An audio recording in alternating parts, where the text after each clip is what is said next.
Sebelumnya, Assalamualaikum warahmatullahi wabarakatuh. Perkenalkan, nama saya Karlina Ridwan, NPM 0735201101. Di sini saya akan menjelaskan UTS terkait dengan mata kuliah digital forensik. Baik, saya langsung saja ke skenario kasus M57Zen. Skenario image disk tunggal yang melibatkan ekfiltrasi dokumen perusahaan dari laptop seorang eksekutif senior. Skenarionya melibatkan perusahaan startup kecil bernama M57Bits. Beberapa minggu setelah dimulainya perusahaan tersebut, sebuah spreadsheet rahasia yang berisi nama dan gaji karyawan utama perusahaan ditemukan diposting di bagian komentar. Salah satu pesaing perusahaan spreadsheet hanya ada pada salah satu petugas M57 yaitu Jen. Jen mengatakan bahwa dia tidak tahu bagaimana data tersebut bisa tersebar dari laptopnya. Ia mengatakan bahwa kemungkinan laptopnya telah diretas. Anda sebagai ahli forensik telah diberi image di laptop Jen. Tugas Anda adalah mencari tahu bagaimana data itu diretas untuk membuktikan bahwa apakah Jen tidak bersalah seperti yang disampaikan. Baik, saya langsung saja ke alur kasus M57Zen. 1. Beberapa minggu setelah perusahaan M57Bits dimulai, sebuah spreadsheet rahasia yang berisi nama dan gaji karyawan utama perusahaan ditemukan diposting di bagian komentar salah satu pesaing perusahaan. 2. Spreadsheet tersebut hanya dimiliki oleh salah satu petugas M57 yaitu Jen. Kami sebagai ahli digital forensik diberikan tugas untuk mendeteksi dari mana spreadsheet itu diretas. 4. Hacker mencoba untuk mencari tahu nama-nama karyawan yang ada pada perusahaan tersebut. Hacker tersebut menggunakan nama samaran Ellison Smith yang merupakan owner pada perusahaan tersebut. Bisa dilihat pada metadata di file M57Bits yang diupload pada tanggal 20 Januari 2008 di jam 1.28 AM.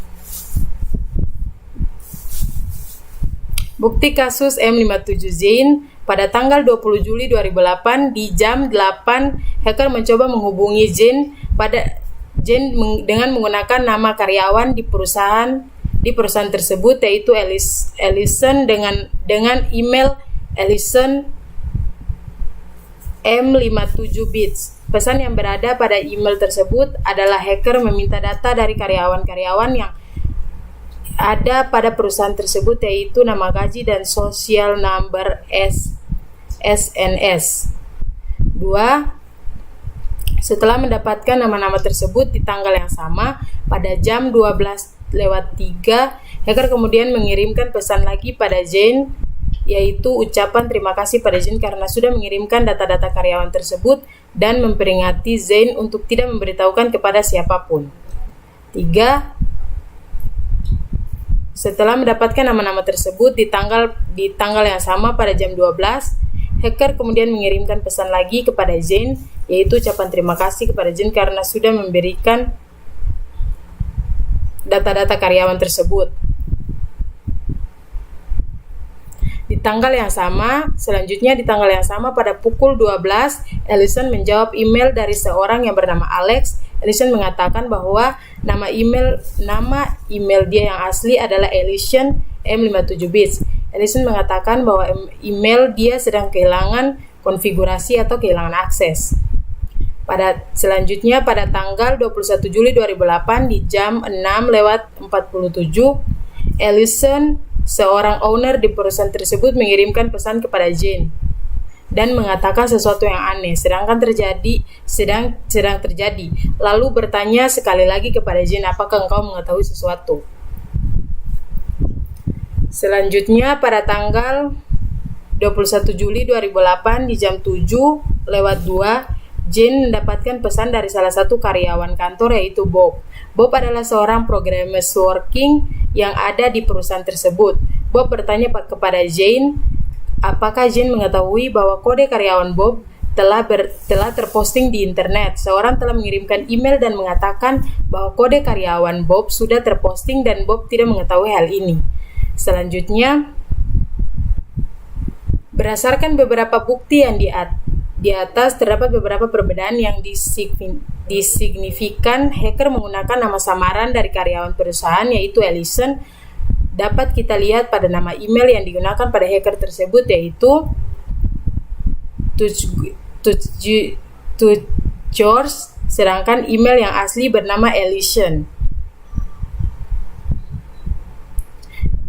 Di dalam kasus ini kita mendapat kesimpulan, yaitu harus memperkuat perlindungan data perusahaan, mengingat perusahaan ini masih sangat awal beroperasi.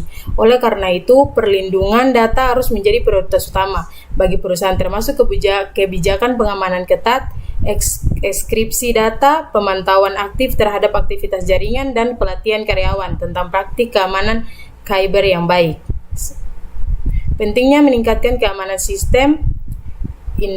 Insoden hacker menggarisbawahi urgensi untuk meningkatkan sistem keamanan perusahaan, kesadaran tentang ancaman yang ada harus ditingkatkan, dan langkah-langkah konkret harus diambil untuk memperkuat keamanan sistem perusahaan.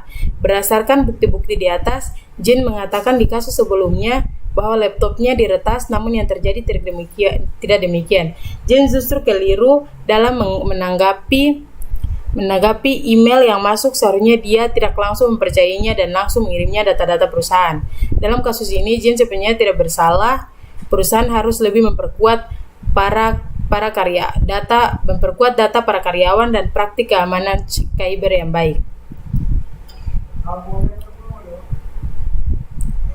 Baik, itu saja yang dapat saya sampaikan. Lebih dan kurangnya saya mohon maaf. Wabillahi taufiq wal hidayah. Wassalamualaikum warahmatullahi wabarakatuh.